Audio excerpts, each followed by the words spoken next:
Саламатсыздарбы, урматтуу көрүүчүлөр. Назарыңыздарда жаман абалда жакшы кабар издеген бүгүн 24 маалымат топтому. Ассаламу алейкум, кандайсыздар кыргыз элим? Кандайсыздар, жакшысыздарбы? Ден соолуктар жакшыбы? Амансыздарбы? Келме кезек, терме тезек дегендей, мен дагы айта турган келме кезегим келген экен. Карантинге байланыштуу мен дагы ой пикирими айтайын. Ошого сиздердин көз карашыңыздар кандай? Ар бир адам ой максатын, ой пикирин айтканга укугу бар. Ал үчүн мен сиздер менен бир нерсени кеңешип кетейин. Азыр коронавирус жүрүп атат. Кээ бир адамдар иштеп атат. Анткени мындай маскалар да чыгыптыр. Кыргыздын желеги коюлган. Жумуштан эле берип атат бизге. Ушундай кайда чыкты? Бул кыргыздын туусу бул. Желеги бул, футболкага чыкты. Кийимдерге чыгып атат. Кандай дейсиздер сиздер? Бул кыргыздын туусу бул. Эч ким көңүл бурбай атат, чынын айтканда эч ким бул чыкпасын, бул туу деп. Россияда болуп атат, башка өлкөлөрдө болуп атат. Бирок чыктыбы мындай? Уят. Өзүбүз бөлүшпөсөк, өзүбүздүн кадырыбызга жетели туугандар. Кандайсыздар? Кандай сиздердин көз карашыңыздар? Көңүл буруп коюңуздар ушуга. Мынтип кыргыздын желеги. Мен мисалы үчүн намыс кылам. Ушинтип кыргыздын желеги чыгып аткандан кийин ушунун баркына жетпей атат. Да чоңдорубуз тигибиз дейбиз. Биздин сөзүбүз укпай атат. Ушуларга көңүл бурса жакшы болот эле негизи. Кыпындай нерсеге көңүлүбүз бурсак, өзүбүз деле кор болуп атканыбыз жетишет чет өлкөлөрдө. Москва шаарынан бардыгыңызга салам. Эсен аман ушул оорунан кутулуп кетели, жакшы болуп кетели. Бул дагы бир сыноо. Кадыр баркыбыздын айым билинип атат. Бири-бирибизди сыйлайлы туугандар, өзүбүз ойгонойлу. Аман болуңуздар, тынч болуңуздар. И говорит, бери свой телефон. Смотри, как я посмотрела. Дай я прикину. Вот ган. Ну вот, разворот. Позвал полицейских. Все. Өз көзүңөр менен көрүп алгыла туугандар. Мигранттарга кандай азыр учурда кыйын абал болуп атканынчы, көчөдө жүрүш невозможно болуп атат да. Иштейм деп келген мына тепсе темир үзүлчү жигиттер ушинтип кыйналып жүрүшөт да. Понятное дело, мына эки кыргыз жигитке буларга административный штраф басылат дагы көчөгө чыккан үчүн. То есть эки жолу административный штраф болсо, граница ачылары менен бул балдар дагы Кыргызстанга аттанат узачы. Агымы мигранттардын Кыргызстанга көп болот. Ошого булак кагып айтып атам, биздин урматтуу жогорку кеңештеги элита деген медаль тагып жүргөндөр. Кабарыңар болсун да бул нерседенчи. По факту дейсиңер, мына по факту көрсөтүп коеюнчу. Азыр өтө мындай тез арада кетебиз дегенден 1000ден ашуун Новосибирск, Москва, тиги Оренбург чегарада, Россия менен Казакстан чегарасында ушул негизинен 3 шаарды бүгүнкү күндө. Аларды алып келүү боюнча элчилик тарабынан, өкмөт тарабынан кандай иш аракеттер жүрүп жатат жана алар жыйынтык берип атабы азыр? Эми бүгүнкү күндө азыр Новосибирск маселеси боюнча абдан тыкыз ыкчам түрүндө иштеп атабыз. Абал өтө оор, баарыбыз билебиз. Буга чейин тилекке каршы биз тараптан дагы, орус тараптан дагы мүмкүнчүлүктөр ачылбай, бүгүн эле жаңы ушу нота жазып, 300 жаранга жакын адамдар күтүп атат. Ошолорго мүмкүнчүлүк бергиле, самолетту учургула деп биз Россиянын расмий бийлиги менен сүйлөшүп атабыз. Анан мен ушу телекөрүүчүлөргө бир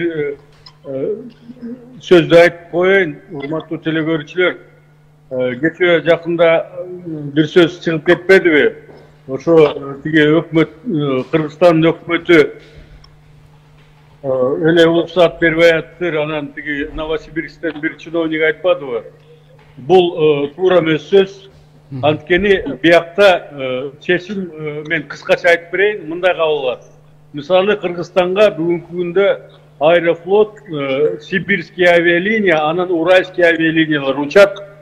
Ошолордун негизинен алар Росавиацияга кайрылат уруксат алыш үчүнчү.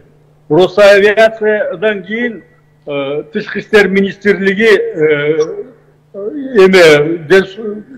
Минздрав, анан Роспотребнадзор өзүнүн пикирин айтат. Андан кийин азыркы өзгөчө абалда, азыркы карантинде Россиянын өкмөтү атайын комиссиясы чечим кабыл алат.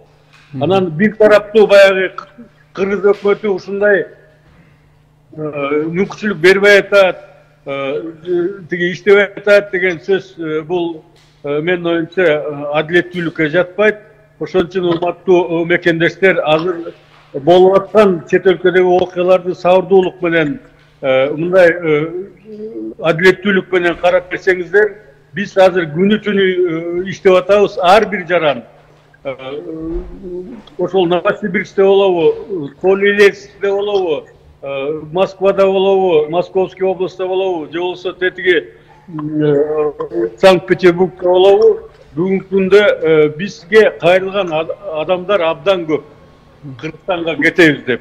Бирок тилекке каршы биринчи ошо коронавирус башталгандан биринчи этапта биздин тиги Минздрав обсервацияга, анан жанагындай тесттер, тиги реагенттер жок болгондуктан даяр эмес болчу. Азыр даяр, бирок Россия жактан азыр чектелген учактар. Мисалы Шереметьеводон күнүгө мурун 20-30 миң же болсо 100 миңге чейин кишилер өтсө, азыр 500 эле киши кабыл алынга уруксат берилген. Карантинге байланыштуу. Анткени коронавирус өзгөчө Москвада күч алып атат, Россияда күч алып атат. Ушундай кыйынчылыктарда мен ойлойм, биз баягы жанагындай сабырдуулукту, дагы бир нерсени бирок белгилеп кетейин, биздин мекендештерге чоң рахмат. Ушу Москвада, Россиядагы биздин ошо активисттерге, диаспоранын лидерине чоң ыраазычылык билдирем. Анткени элибиз сабырдуу, пейили ток, чыдамкайлык менен бүгүнкү күндө бардык түйшүктү Россиянын эли кандай тартып атса, дүйнө жүзүнүн эли кандай тартып атса, биздин эл Россиядагы чыдамкайчылык менен ошол түйшүктү тартып атат. Аликбай агай, өзүңүз айткандай, айрыкча азыр ушул Новосибирск боюнча социалдык тармактарда ошо ар кандай ой пикирлер айтылып атат. Элчилик тарабынан ошол жердеги мекендештерге кандай көмөк, жардамдар көрсөтүлүп атат? Медициналык каражаттар, алардын тамак ашы, жатаканасы? Мындай да, бул жерде бүгүнкү күндө хостелде биз 120 киши жатат. Ошол маселесин чечип бергенбиз. Тиги генеральный консульство менен биригип. Анан өзүм ошо диаспоранын лидерлерине звонок этип, кандай ыкчам түрүндө, кандай бир өзүнчө бир элди мындай сооraтканга, кыргызча айтканда бир ыкмаларды айтып берип, өзүм сүйлөшкөм. Мына билесиңер, азыр бардык жерде ошондой. Башка мамлекет Борбордук Азиянын тиги Россияда иштеп аткан мигранттары биздикилерден дагы оор, ачык айтканда. Ошол себептен мен ойлойм, бул жерде көп кишилер түшүндү. Мурун 300 киши турган ошо аэропортточу.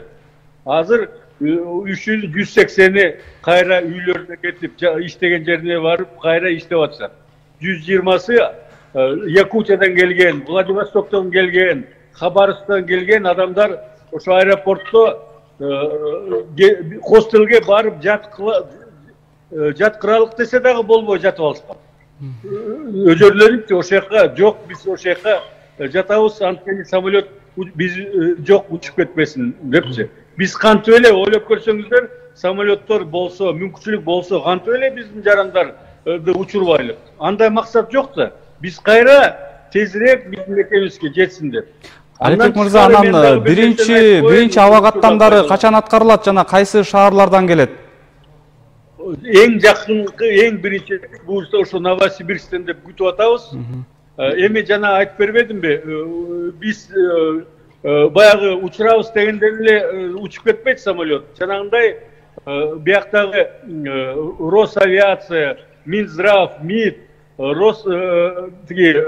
Потребнадзор, анан өкмөт баары изилдеп, баары тактап туруп, анан кийин чечилет. Буюрса чечилет дегенде үмүттөбүз. Эмки жумада. Жарандар сиздер менен, элчилик менен кандай байланышып атат? Орусияда биздин мекендештер көп да, алардын баардыгынын арыз дооматтарын, кайрылууларын кабыл алып жетишип атасыңарбы? Эми албетте, мына Россияда миллионга жакын кыргыз болсо, бизде 25 дипломат бар. Элестетип көрсөңөр, азыркы күндө бизге кандай нагрузка болуп аткан. Азыр горячий линия ачылган, круглосуточный иштейт. Андан тышкары Элчи.ру деген сайтта кайрылуулар көп. Тиги Конскийде да кайрылуулар, тиги горячий линия иштеп атат. Мурун мисалы бир күндө 15-20 маселе койгон тиги суроолор түшсө, азыр 400-500 суроо жиберип атат. Негизи ушул 3-4 тармакта. Мына биринчи ошол жата турган жай жок, экинчи тамак аштан жардам бергиле, үчүнчү бул эме тиги дары-дармектен же болсо врачтар кабыл албай атат деген суроолор, төртүнчү паспорттары тиги срок бүтүп калыптыр, ар кандай документтер керек депчи. Мына Москвада бүгүнкү күнгө сиздерге ушу телекөрүүчүлөр айтып коеюн, бир-эки эле элчилик иштейт, калгандары бүт жабылган, эч кимди кабыл албайт. Бизге кайрылуулар көп болгондуктан биз албетте күнү-түнү иштеп атабыз. Болгон тиги мүмкүнчүлүктөрүбүзгө жараша ыкчам түрүндө жанагы 17-синде штаб түзгөнбүз. Ушул жака элчиликтин, миграциянын өкүлдөрү, биякта иштеп аткан МВДнын өкүлдөрү, биякта иштеп аткан эл аралык уюмдагы кыргыздын мыкты улан кыздары дагы чогулуп, биргелешип азыр иштеп атабыз. Сизге ыраазычылык билдиребиз. Анда Аликбек мырза, мекендештерибиздин маселеси эртерээк чечилип, ушу жарандарыбыздын эртерээк мекенине кайтуусуна биз дагы тилектешпиз. Сизге ыраазычылык. Жазап койчу, жаным. Жазап койчу. Жасадым аны. Жаса. Ой, жестен чыгып калат, жазап койчу. Жасабайсыңбы? Жаса жеди.